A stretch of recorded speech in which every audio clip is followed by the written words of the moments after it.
बिस्मिल्लाहिर्रहमानिर्रहीम। अस्सलाम वालेकुम दोस्तों, आज हम बात करेंगे खाकसी के बारे में, जिसे खूब कलां भी कहा जाता है। खाकसी या खूब कलां को लाकड़ा काकड़ा, खसरा, चीचक और बलगमी अमराज को दूर करने के लिए, टाइफाइड जैसे अमराज को दूर करने के लिए, मुताफ़नी बुखारों को दूर करने के लिए, सीना की जकड़न को दूर करने के लिए और खांसी जैसे अमराज को रफ़ा करने के लिए इस्तेमाल में लाया जाता है। इसके क्या क्या फ़ालो ख़वास हैं, इसका मिजाज क्या है, इसको किन किन अमराज में इस्तेमाल किया जा सकता है, इसमें कौन कौन से कीमियाई अज्जा पाए जाते हैं और वो जिस्म पर क्या असरात मुरतब करते हैं, ये सारी चीज़ें आज की वीडियो में हम तफसील से डिस्कस करेंगे। खाकसी का पौधा या खूब कलां का पौधा 2 से 3 फुट तक ऊंचा होता है। सरसों के पौधे से मुशाबियत रखता है। इसके पत्ते लंबे होते हैं, जबकि इसका फूल जर्द रंग का, सरसों के फूल जैसा, और इसके साथ पतली लंबी लंबी फलियां लगती हैं, जिनके अंदर खशखाश से भी बारीक इसके बीज पाए जाते हैं। यही बीज और इसके पत्ते दवा के तौर पर इस्तेमाल में लाए जाते हैं। इसके पौधे खुदरो भी मुख्तलिफ़ जो इलाके हैं, ईरान, पाकिस्तान और इंडिया के, उनमें पाया जाता है और इसकी काश्त भी की जाती है।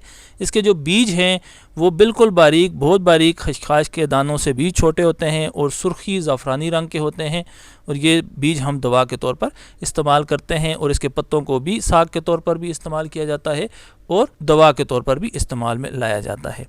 खाकसी, इसको हम उर्दू ज़ुबान में खाकसी कहते हैं, खाकशी भी कहा जाता है। हेज मस्टर्ड इसको इंग्लिश ज़ुबान में कहा जाता है। लातीनी में इसमें सेसेम्ब्रियम एरियो, जबकि अरबी में हब्बा, फ़ारसी में खाकशी या खूब कलां और पंजाबी में खाकसी या खाकशीर के नाम से इसको पहचाना जाता है। खाकसी के मिजाज की बात करें तो तिब्ब यूनानी में इसका मिजाज गर्म तर दूसरे दर्जे में बयान किया गया है, यानी दूसरे दर्जा में गर्म है और दूसरे ही दर्जा में तर है।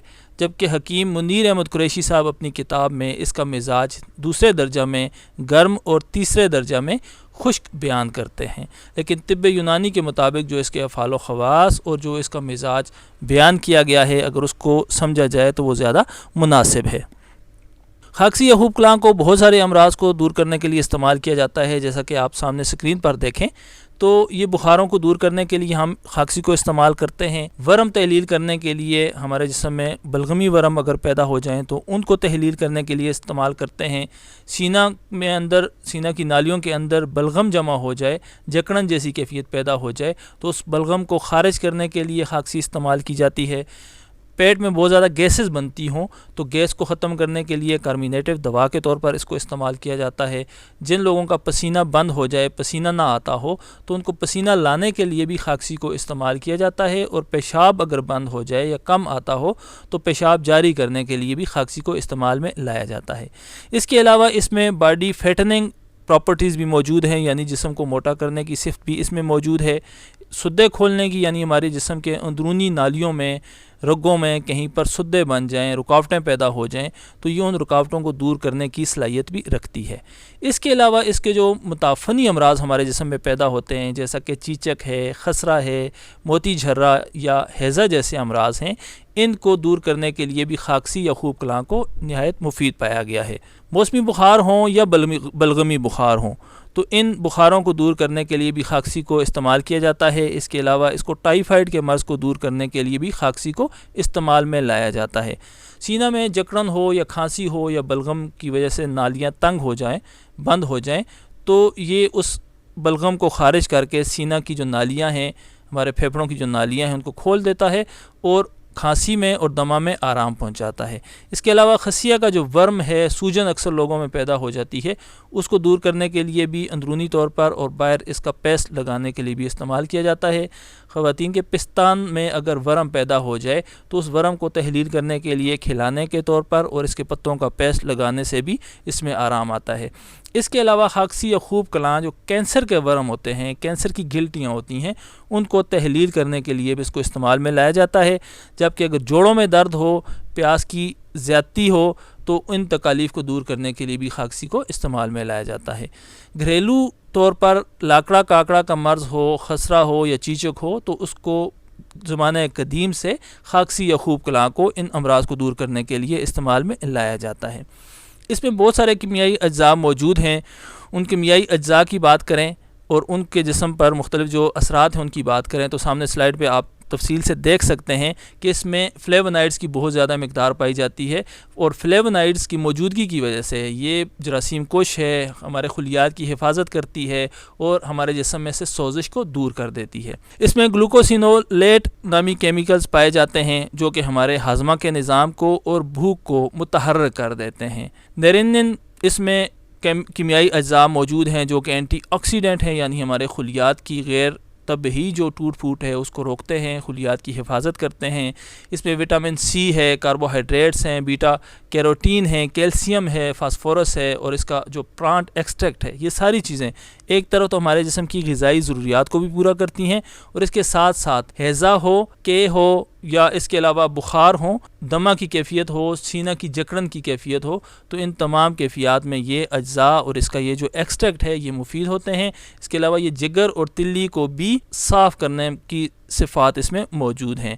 इसके अलावा ये जरासीम कुछ असरात भी जिस्म पर मुरतब करते हैं। आइसोरेमेंटीन और क्वर्सेटीन नामी इसमें जो कीमियाई अज्जा हैं वो सोजिश को रफ़ा करने के लिए मुफीद होते हैं। इसके जो लीव्स का हार्ड वाटर यानी जो शांदा बनाकर पिलाया जाए तो ये गले और सीने के अमराज को दूर करता है और बलगम को खारिज कर देता है।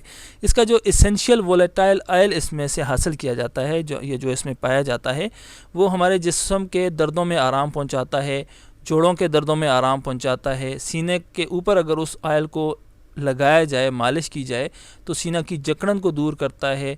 इसके अलावा आपके जिस्म पर कहीं चोट की सूजन हो तो उस सूजन को भी और दर्दों में आराम पहुंचाने के लिए भी ये एसेंशियल वोलेटाइल ऑयल इस्तेमाल में लाया जाता है। इसका जो प्लांट पोल्टस होता है, यानी इसके पूरे प्लांट को आप पेस्ट बना लें और पेस्ट लगाने से जिन अज़ा में सूजन हो या सोजिश हो या छाले बन जाएं तो उनको तहलील करने के लिए, ख़त्म करने के लिए भी इसका पोल्टस इस्तेमाल में लाया जाता है। अब इसकी मकदार ख़ुराक की बात करें तो खाकसी या खूब कलां 3 से 5 ग्राम तक आप रोज़ाना इस्तेमाल कर सकते हैं। इसका जो शांदा इस्तेमाल करना हो तो 6 ग्राम तक आप इसको जो शांदे में इस्तेमाल कर सकते हैं। ज़्यादा मकदार में इस्तेमाल करने से बाज़ औक़ात कुछ लोगों के सर में दर्द पैदा कर सकता है और अगर आपके पास खाकसी या खूब कलां दस्तयाब ना हो तो इसके मुतबादल के तौर पर अफसनतीन इस्तेमाल कर सकते हैं। अगर इससे जिस्म पर कोई मुज़िर असरात मुरतब हो जाएँ तो गोंद कतीरा या शहद से उसकी इस्लाह की जाती है। इसके जो तैयार मरक्कबात होते हैं उनमें शरबत खाकसी है या खाकसी का जो शांदा आप इस्तेमाल कर सकते हैं। यहाँ पर हम आपको इसकी एक रेसिपी बताएंगे, सामने स्क्रीन पर आप इसके अज्जा देखकर नोट कर सकते हैं। ये रेसिपी लाकड़ा काकड़ा का मर्ज़ हो, चीचक या खसरा का मर्ज़ हो, टाइफाइड हो, ज़ुकाम, खांसी या बुखार जैसे अमराज हों तो उनको दूर करने के लिए आप ये एक जो शांदा इस्तेमाल में लाकर इन अमराज को दूर कर सकते हैं। खाकसी या खूब कलां 6 ग्राम ले लें, गौ ज़ुबान 6 ग्राम ले लें, मुनक्का 5 अदद ले लें, अनाब 5 अदद ले लें, परस्यावशां 3 ग्राम और तुहमे गज़र 3 ग्राम। इन तमाम अज्जा को 3 कप पानी में भिगो कर रख लें और उसके बाद इसको जोश दें। इतना जोश दें कि पानी आधा जल जाए और 1.5 कप पानी आपके पास रह जाए। अब इस कावा या इस जो शांदा को आप हस्बे ज़ायका इसमें मीठा मिला लें और इसको अपने पास महफूज कर लें। हर आधा घंटे के बाद 2-2 घूंट 3-3 घूंट इस जो शांदा के आप ख़ुद पिएँ। आपको अगर तकलीफ़ है या मरीज़ को आपने पिलाना है तो पिलाएं, तो इन तमाम अमराज में आपको बहुत जल्द फ़ायदा होगा। इसके अलावा जो टाइफाइड के मरीज़ हैं उन मरीज़ों के लिए इसी जो शांदा में आप आधी चम्मच खमीरा मरवरीद भी हल करके उनको इस्तेमाल कर सकते हैं। तो आज की वीडियो में दोस्तों हमने खाकसी या खूब कलां के बारे में आपको तफसील से बताया कि इसमें कौन कौन से कीमियाई अज्जा पाए जाते हैं, इसका मिजाज क्या है, कौन कौन से अमराज को दूर करने के लिए आप इसे इस्तेमाल कर सकते हैं, इसकी मकदार ख़ुराक कितनी होनी चाहिए। तो ये सारी चीज़ें आज की वीडियो में हमने तफसील से डिस्कस की। मुझे उम्मीद है आपको आज की ये वीडियो अच्छी लगी होगी। अगर आपको आज की ये वीडियो अच्छी लगी हो तो हमारे चैनल को सब्सक्राइब करना ना भूलिए, अपने दोस्तों के साथ ज़रूर शेयर कीजिए। अपने मुफीद और कीमती आरा और तजावीज़ से हमें कमेंट्स के ज़रिए आगाह फरमाइए। अस्सलाम वालेकुम।